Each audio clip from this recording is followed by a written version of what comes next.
ముఖ్యమంత్రిగా పదవి బాధ్యతలు చేపట్టిన తర్వాత రేవంత్ రెడ్డి తొలిసారిగా ఆదిలాబాద్ జిల్లా పర్యటనకు రానున్నారు.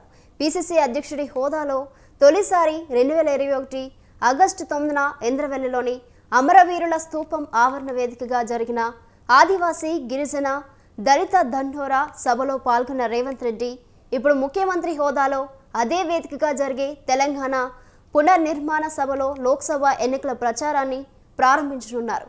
కాంగ్రెస్ సర్కార్ కొలువుదీరిన తర్వాత ఏర్పాటు చేసిన మొదటి సభ ఇదే కావడంతో పార్టీ ప్రతిష్టాత్మకంగా తీసుకుంది. రాష్ట్రం నలుమూల నుంచి జన సమీకరణపై దృష్టి సారించింది. ఏర్పాట్లను మంత్రి సీతక్క, స్థానిక ఎమ్మెల్యేలు, అధికారులు పర్యవేక్షించారు. మరోవైపు ఉమ్మడి రాష్ట్రంలో స్వరాష్ట్రంలో నిరాధారణకు గురైన ఉమ్మడి ఆదిలాబాద్ జిల్లాను దత్తత తీసుకుంటారని శాసనసభ ఎన్నికల ముందు రేవంత్ రెడ్డి ప్రకటించారు. ఈ నేపథ్యంలో ఆయన పర్యటన జిల్లా ప్రజల్లో ఆశలను రేకెత్తిస్తోంది.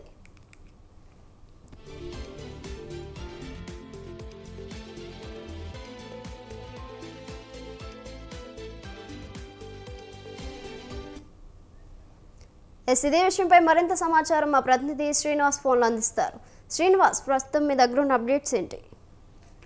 Good morning Soni. ముఖ్యమంత్రి హోదాలో తెలంగాణలో జిల్లాల పర్యటనకు అయితే సీఎం రేవంత్ రెడ్డి శ్రీకారం చుట్టారు. ఉమ్మడి మొట్టమొదటి జిల్లా పర్యటనలో భాగంగా ఉమ్మడి ఆదిలాబాద్ జిల్లాలోని ఇంద్రవెల్లిలో ఈ పర్యటన అయితే ప్రారంభం కానుంది. దళిత గిరిజన బహిరంగ సభ కూడా ఇక్కడ ఏర్పాటు చేయనున్నారు. ఈ దళిత గిరిజన దండోరా బహిరంగ సభలో సీఎం పాల్గొని ప్రసంగించనున్నారు. అయితే మధ్యాహ్నం 12:20 బేగంపేట ఎయిర్పోర్ట్ నుంచి హెలికాప్టర్ ద్వారా బయలుదేరుతారు.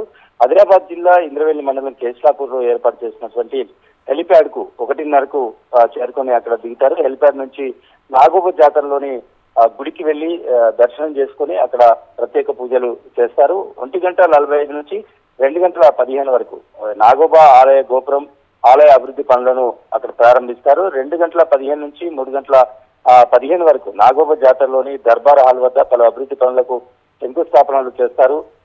3:15 నాగోబ దేవాలయం నుంచి రోడ్డు మార్గంలో ఇంద్రవెల్లిలో ఏర్పాటు చేసినటువంటి దళిత గిరిజన దండోరా బహిరంగ సభకు బయలుదేరుతారు. 3:30కి ఇంద్రవెల్లి స్తూపం వద్ద అమరవీరులకు నివాళులు అర్పిస్తారు. అక్కడ అమరవీరుల స్మారకార్థం ఏర్పాటు చేసినటువంటి స్మృతి వనం ఏదైతుందో ఆ వనాన్ని కూడా ప్రారంభించనున్నారు. అక్కడ అమరవీరులకు నివాళులు అర్పిస్తారు. 3:50 ఏదైతే ఇంద్రవెల్లిలో ఏర్పాటు చేసినటువంటి దళిత గిరిజన దండోరా బహిరంగ సభలో ప్రజలను ఉద్దేశించి అయితే రేవంత్ రెడ్డి ప్రసంగించనున్నారు. ఆ తర్వాత మిగతా అభివృద్ధి కార్యక్రమాలు ఏవైతున్నాయో అభివృద్ధి కార్యక్రమంలో పాల్గొంటారు ఒక 10-15 నిమిషాలు. దాని తర్వాత 4:55 మళ్ళీ హెలికాప్టర్ లో హైదరాబాద్ కు తిరుగు ప్రయాణం కానున్నారు. అయితే ఆదిలాబాద్ జిల్లా ఇంద్రవెల్లిలో మొట్టమొదటి సభ కాంగ్రెస్ పార్టీలో చేరిన తర్వాత టీపీసీసీ అధ్యక్షుడి హోదాలో తన మొదటి సభ కూడా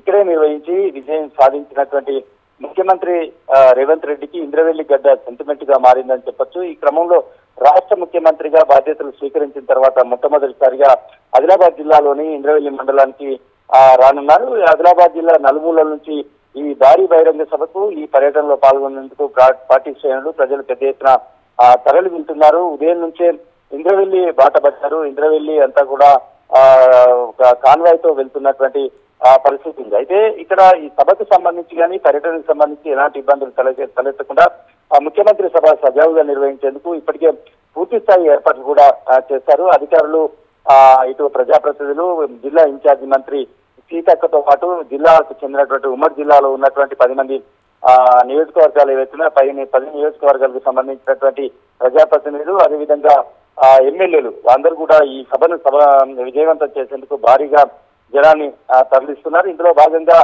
సీఎం హెలిప్యాడ్ స్థలాన్ని ఖానాపూర్ ఎమ్మెల్యే వెడ్మబుజ్జు కలెక్టర్ ఎస్పీలతో కలిసి పరిశీలించారు. దీనికి సంబంధించి సుమారుగా ప్రజలకు అంటే ఏదైతే ఉన్నారో 1,00,000 మందికి తగ్గకుండా ఈ భారీ బహిరంగ సభకు తరలించేందుకైతే ఏర్పాటు చేస్తున్నారు. ఇక అదేవిధంగా భారీ ఎత్తున సభకు తరలి వస్తున్నటువంటి నేపథ్యంలో ప్రజలకు ఎలాంటి ఇబ్బందులు కలగకుండా ట్రాఫిక్ సమస్యలు తలెత్తకుండా ఎప్పటికప్పుడు అధికారులు ఏర్పాట్లు కూడా చేస్తున్నారు. అయితే తనకు అచ్చెత్తిన ఇంద్రవెల్లి నుంచే ముఖ్యమంత్రి రేవంత్ రెడ్డి మొదటి సభ నిర్వహిస్తున్నారు. ఈ సభ ద్వారా అటు అభివృద్ధి నినాదం ఇటు ఎన్నికల శంఖారావం పూరించనున్నారు. ఎందుకంటే పార్లమెంటు ఎన్నికలు సమీపిస్తున్న తరుణంలో ఇది ఎన్నికల శంకారావం కూడా ఇక్కడ నుంచే పూరిస్తున్నట్లుగా చెప్తున్నారు. ఇక ఇంద్రవెల్లిలో ఏర్పాటు చేసినటువంటి సభలో పాల్గొని అక్కడ నుంచే సమర శంకారావం అయితే పూరించనున్నారు. ముఖ్యమంత్రి తొలిసారిగా జిల్లాకు వస్తున్నటువంటి సందర్భంలో ఉమ్మడి ఆదిలాబాద్ జిల్లా ప్రజలు ముఖ్యంగా గిరిజనం ఆయనపై ఎన్నో ఆశలు పెట్టుకున్నారు. గత ప్రభుత్వ హయాంలో జిల్లాకు అన్యాయం జరిగిందని, అన్ని రంగాల్లో ఇక్కడ ప్రజలకు సరైన న్యాయం జరగలేదు. దీంతో ప్రజలంతా ముఖ్యమంత్రి పర్యటన కోసం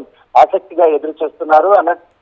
ఆయన ఆసక్తిగా ఎదురు చూస్తున్నటువంటి నేపథ్యంలో వారి ఆశలైతే చిగురించే అవకాశాలు ఉన్నాయి. గిరిజనులకు సంబంధించి కావచ్చు, దళితులకు సంబంధించి సంక్షేమ పథకాలు కావచ్చు, ఇంకా గిరిజనులకు సంబంధించిన సమస్యల మీద ముఖ్యమంత్రి వరాల జల్లు కురిపించేటువంటి అవకాశాలు ఉన్నాయని చెప్పేసి అయితే ఆశలు పెట్టుకుంటున్నటువంటి పరిస్థితి కూడా ఉంది. అంతేకాకుండా కడెం ప్రాజెక్టుకి సంబంధించి కూడా చాలా పరిస్థితి దారుణంగా తయారైంది. ఉధృతికి కడెం ప్రాజెక్టు ఎక్కడ తెగిపోతుంది అన్నటువంటి ఆందోళన కూడా ఉన్నటువంటి పరిస్థితి.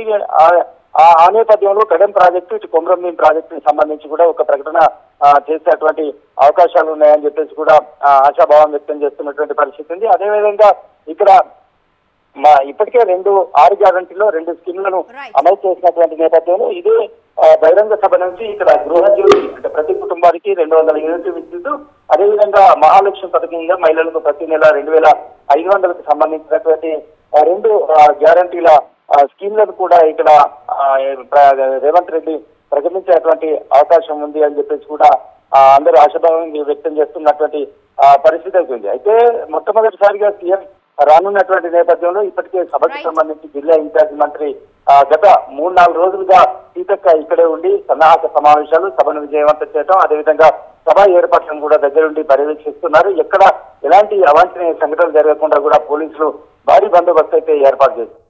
Right Srinivas, thank you.